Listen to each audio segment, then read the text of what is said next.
नमस्कार दोस्तों आप लोगों को पता होगा कि रिसेंटली यूएसए ने अनाउंस किया था कि इंडिया के ऊपर कई सारे टैरिफ जो है लगाए जाएंगे। लेकिन इंडिया ही नहीं और भी कई देश जो है उनके ऊपर टैरिफ लगाए जाएंगे। तो पहले मैं आप लोगों को टैरिफ जो है उसको थोड़ा सा ब्रीफ कर देता हूं कि आखिरकार ये टैरिफ होते क्या है। मान लीजिए कि हमने चाइना के साथ में कोई प्रोडक्ट जो है गुड्स वो इंपोर्ट किए हैं, लेकिन जो इंपोर्टेड गुड्स है उसकी कीमत बहुत कम है। जब वो हमारे इंडियन मार्केट के अंदर आएंगे तो हमारे इंडियन मार्केट के अंदर उसी प्रोडक्ट की कीमत जो है वो ज्यादा बढ़ी हुई है। वो अगर 100 रुपए का प्रोडक्ट है तो हमारे इंडियन मार्केट के अंदर उसकी कीमत 120 रुपए है। और जैसे ही वो प्रोडक्ट हमारे इंडिया के अंदर आएगा तो हमारा जो इंडियन प्रोडक्ट है उसको कंपीट नहीं कर पाएगा और उसके बाद में इंडियन प्रोडक्ट की डिमांड जो है वो कम हो जाएगी और जो फॉरेन का प्रोडक्ट है उसकी डिमांड इंक्रीज हो जाएगी। तो हम लोग इसका सॉल्यूशन क्या निकाल सकते हैं? सॉल्यूशन यही होगा कि उसके ऊपर टैरिफ जो है वो बढ़ा दिए जाए। तो जिस देश के अंदर इंपोर्ट होता है वो देश उसके ऊपर टैरिफ लगा देता है, जिससे कि उसकी प्राइस जो है वो या तो बराबर हो जाती है या उससे बढ़ जाती है। अमेरिका ने यह कहा था कि हम लोग इंडिया और भी कई देश जो है जैसे ब्राजील वगैरह है, चाइना वगैरह है, इनके साथ में जो भी ट्रेड होता है उनके ऊपर टैरिफ जो है वो वसूलेंगे। और टैरिफ भी कितना? 25% टू 100% टैरिफ जो है वसूला जाएगा। अगर 100 रुपए की वस्तु है, 100 रुपए का कोई प्रोडक्ट है तो उसकी कीमत बढ़कर 200 रुपए जो है वो हो सकती है। अब बात करते हैं हम लोग इंडिया और यूके की। अब देखिए यूके जो है यूनाइटेड किंगडम, वो किसका पिछलग्गू है? वो है अमेरिका का। तो हमको अमेरिका को यहां पर मात देनी थी, तो हमने क्या किया? यूके के साथ में बायलैटरल जो ट्रेड है, फ्री ट्रेड एग्रीमेंट, उसको आगे बढ़ाया। हमने कहा कि भाई ठीक है, यूएसए टैरिफ को इंपोज कर रहा है, कोई बात नहीं, हम उसको साइडलाइन करते हैं और आपके साथ में जो है वो डील करते हैं, क्योंकि आपसे तो पहले से ही बातचीत चल रही थी जिस समय जो बाइडेन सरकार के अंदर थे और अब डोनाल्ड ट्रंप आ चुके हैं, लेकिन हमारे रिश्ते तो पूरा नहीं है। तो भारत ने 2022 के रिश्तों का हवाला दिया कि हम पहले से ही जो है वो फ्री ट्रेड एग्रीमेंट को कर रहे हैं, तो हम लोग उसी को आगे कंटिन्यू रखेंगे और जो यूएसए ने टैरिफ्स लगाए हैं आप उसके नक्शे कदम जो है उस पर नहीं चलेंगे। तो रिसेंटली क्या खबर निकल कर आई है वो देखिए आप लोग। In shadow of US tariff, मतलब यूएस ने जो टैरिफ लगाए हैं उसकी तरह India back to table for trade talk with UK and European Union. तो अगर हो सकता है कि यूके और यूरोपियन यूनियन के साथ में ये ट्रेड जो है वो हम लोग अच्छे से कर पाते हैं तो यूएस को हम लोग साइडलाइन कर पाएंगे। एक्चुअली में हुआ क्या है वो देखिए। तो यूएस प्रेसिडेंट जो है डोनाल्ड ट्रंप, उन्होंने हाल ही में थ्रेट किया कि हम लोग जितने भी हमारे अलाइज हैं या फिर कोई भी राइवल्स हैं उनके ऊपर हम लोग क्या लगाएंगे? टैरिफ लगाएंगे। ठीक है, कोई बात नहीं, आप टैरिफ लगाइए। हमने जो है वो भी अपना डिसीजन लिया कि ठीक है, अगर आप टैरिफ लगाएंगे तो हम आपके साथ में व्यापार कम कर देंगे और आपके साथ में जब ट्रेड कम होगा तो हम लोग किसी दूसरे देश के साथ में ट्रेड करेंगे। और हमने अपना ट्रेड पार्टनर जो है वो चुन लिया है, रशिया को चुना है, हमने यूके को चुना है, यूरोपियन यूनियन को चुना है, हम लोग इसके साथ में ट्रेड करेंगे। तो एक्चुअली में क्या हुआ है कि अमेरिका ने जैसे थ्रेट दिया तो फिर उसके बाद में आप देखिए कि जस्ट डेज अहेड, कुछ दिन पहले, president of the European commission जो कि भारत के अंदर आती है, उन्होंने इंडिया को विजिट किया और ट्रेड टॉक जो है वो की। लेकिन पिछले 8 महीने से कोई भी ट्रेड जो है वो इंडिया और यूके के बीच में नहीं हुआ है, क्योंकि इंडिया के अंदर जनरल इलेक्शंस थे, यूके और यूरोपियन यूनियन के अंदर पार्लियामेंट्री इलेक्शंस चल रहे थे। इसके कारण जो फ्री ट्रेड एग्रीमेंट था वो कहीं ना कहीं सस्पेंडेड था, या हमने कोई भी ट्रेड जो है वो नहीं किया। लेकिन अब वापस से ट्रेड जो है वो होने को आ रहा है और हम लोग यूके और इंडिया के बीच में ट्रेड जो है वो करने के लिए तैयार है। अब देखिए कि जो 2022 के अंदर ट्रेड एग्रीमेंट हुआ था उसको वापस से रिज्यूम किया जा रहा है। और यूरोपियन यूनियन की बात करें तो पहली बार भारत के लिए वेस्टर्न कंट्रीज के अंदर जो सबसे पहला फर्स्ट फुल फ्लेजेड जो एग्रीमेंट था वो यूके के साथ में ही किया गया था। और हमने आज तक का रिकॉर्ड है कि ट्रेड डेफिसिट नहीं किया है यूके के साथ में। यूके से हम लोग इंपोर्ट करते हैं, उससे लगभग 1.5 गुना हम लोग एक्सपोर्ट कर देते हैं। आज यूके को क्या चाहिए? विस्की चाहिए, विस्की। यूके ने ये कहा कि भाई आप तो अपने राज्यों के अंदर, अपनी स्टेट्स के अंदर जो है वो शराब को बंद कर रहे हो। बिहार ने बंद किया, गुजरात ने बंद किया, राजस्थान ने बंद किया और सारे स्टेट जो है वो बंद कर रहे हैं। बोला ठीक है यार, तुम लोग तो मत पियो, हमको तो पीने दो। इसलिए इंडिया की जो विस्की है वो आज पसंद की जा रही है यूके के अंदर। अब तो आगे आगे देखिए हम लोग क्या पसंद करवाते हैं, है ना। अभी तो विस्की की बारी है। तो हमारा जो मेड इन इंडिया है, मेक इन इंडिया है, वो बड़ा जबरदस्त है। वो लोकल फॉर वोकल है ना, या वोकल फॉर लोकल, आप देखिए बहुत जबरदस्त तरीके से आगे निकल कर आ रहा है। तो ये विस्की जो है वो आज यूके के अंदर बहुत तेज गति से डिमांड इसकी बढ़ रही है। अब देखिए तो वेस्टर्न कंट्रीज के साथ में फुल फ्लेजेड जो हमने एग्रीमेंट किया था वो यूके के साथ में हुआ था। तो 2022 का ये जो नेगोशिएशन हुआ था वो अब तक हमारे लिए चलता हुआ आ रहा है, लेकिन पिछले 8 महीने से इंडिया यूके का जो फ्री ट्रेड एग्रीमेंट है उसके अंदर कोई भी रिज्यूम हमको नहीं देखने को मिल रहा था।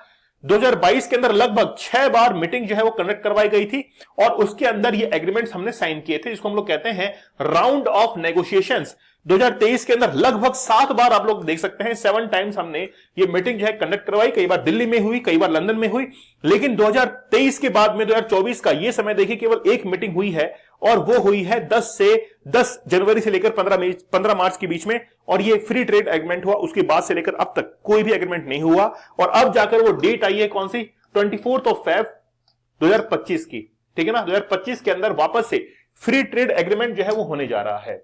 अब भारत की तरफ से हमारे मिनिस्टर और रेनॉल्ड्स जो कि यूके के मिनिस्टर हैं, दोनों आपस में बातचीत कर रहे हैं, दोनों समकक्ष हैं, है ना।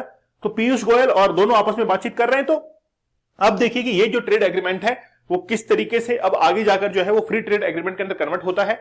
सबसे पहले इंडिया इंपोर्ट्स की हम लोग बात करें, जो कि यूके से हम लोग इंपोर्ट करते हैं, तो ये है $7 बिलियन 2021-22 के अंदर, $8.96 बिलियन 2022-23 के अंदर, $8.41 बिलियन जो कि 2023-24 का था, 5.41 जो कि 24-25 का था।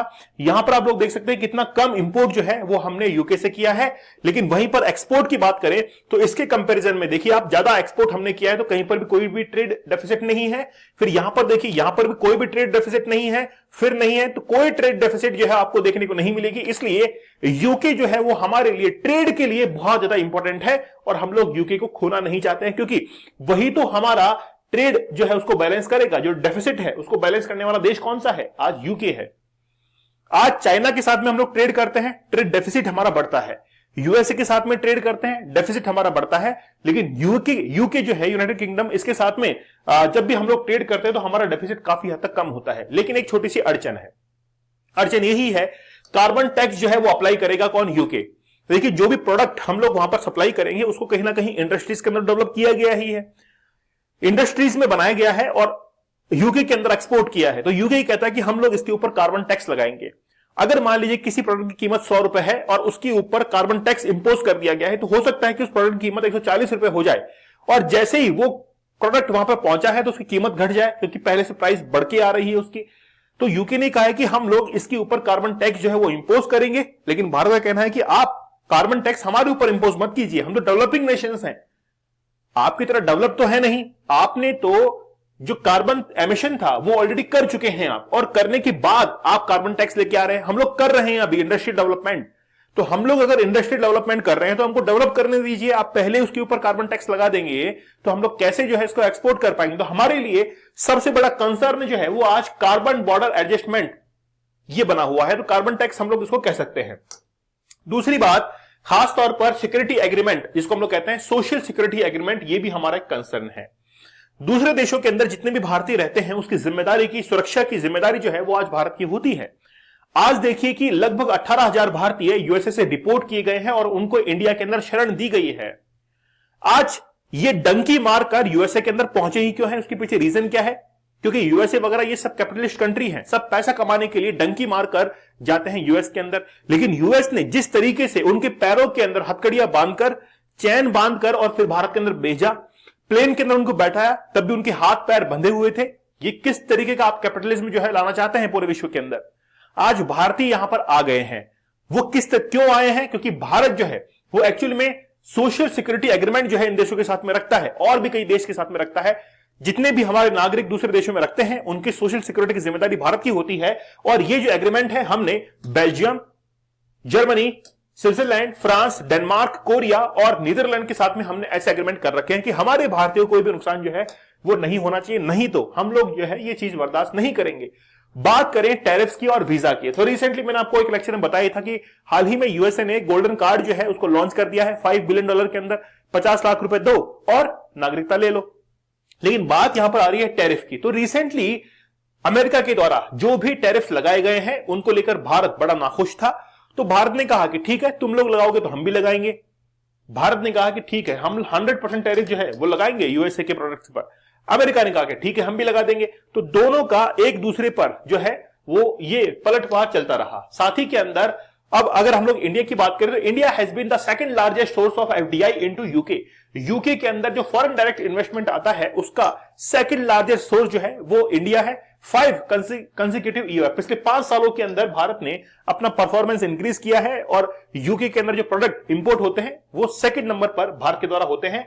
28% जो है वो ईयर ऑन ईयर इंक्रीज हुआ है इन्वेस्टमेंट यूके के अंदर भारत के द्वारा, खास बात है। और यहां पर बायलैटरल ट्रेड की बात करें बिटवीन इंडिया एंड यूके, आप लोग देख सकते हैं कि 2021-22 के अंदर ये $17.5 बिलियन था, जो कि इंक्रीज होकर पहुंच चुका है $20.36 बिलियन जो है यहां पर पहुंच चुका है। तो यूके के साथ में हमारा ट्रेड जो है वो काफी हद तक अच्छा है, अच्छा ही नहीं बहुत अच्छा है, इसलिए हम लोग यूके के साथ में फ्री ट्रेड एग्रीमेंट हमेशा करते हैं और करते रहेंगे। ठीक है, देखिए रशिया हमारा बहुत अच्छा मित्र है, हम लोग रशिया को खोना नहीं चाहते हैं। रशिया ही वो पहला कंट्री था जिसने भारत को एज ए कंट्री रिकॉग्नाइज किया था। आज रशिया के साथ में हमारे रिलेशन अच्छे हैं, इसलिए यूएसए को लगता है कि कहीं ना कहीं इस देश को अकेला छोड़ा जाए, मतलब इंडिया को अकेला छोड़ा जाए और रशिया जो है इसका साथ ना दे, लेकिन ऐसा होगा नहीं। यूएसए ने हमको कहा कि हम आपके ऊपर टैरिफ लगाएंगे, ठीक है कोई बात नहीं, हम आपके साथ में डील नहीं करेंगे, हम यूके के साथ में डील कर लेंगे। तो हमारे पास में बहुत सारे ऑप्शन है। यूएसए को यह लगता है कि हमारे पास में ऑप्शन नहीं है, तो हमारे पास में बहुत ऑप्शन है, आपको सोचने की आवश्यकता नहीं है। आप केवल अपने कैपिटलिज्म के ऊपर ध्यान दीजिए कि किस तरीके से 50 लाख रुपए लेकर और वहां पर देश की नागरिकता जो है उसको कैसी जो है वो बांटी जाए। चलिए आप लोग हमारे 75 डेज के हार्ड चैलेंज को जरूर ज्वाइन कीजिएगा। बड़ा जबरदस्त ये चैलेंज है जिसमें टेक्निक्स बताई गई है किस तरीके से अपनी बैड हैबिट जो है आप लोग उसको छोड़ सकते हो, और 100 डेज का हार्ड चैलेंज भी आप लोग ज्वाइन कर सकते हैं। तो मिलते हैं आप लोगों से अगले सेशन के अंदर, तब तक धन्यवाद, थैंक यू, जय हिंद।